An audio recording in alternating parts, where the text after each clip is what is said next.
রান্না শুরু করে দিয়েছি। আজকে নিয়েছিলাম হচ্ছে আমুদি মাছ, সেটা নুন আর হলুদ মাখিয়ে নিয়েছি। কড়াইতে তেল দিলাম একটু বেশি পরিমাণে, মাছটা ভাজতে সুবিধা হয়। তো মাছগুলো এবার দিয়ে দেবো, একটু বেশি করে দেবো। আমুদি মাছ ভাজা খুব সহজ, অসুবিধাটা বড় না, তো অসুবিধা হবে না। বেশি করে তেল দিয়ে দুটো পার্টে ভেজে নেবো।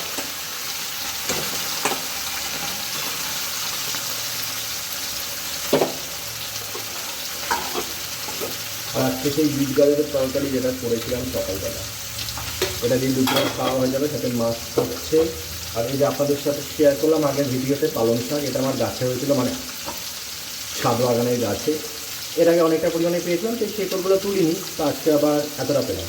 হবে 150-200 ওজন হবে, মানে 150-200 হবে টোটালটা, পুরোটা 150-200 কচি কচি। এটাকে ভাবছি একটু বেগুন একটু আলু দিয়ে ভেজে দেবো।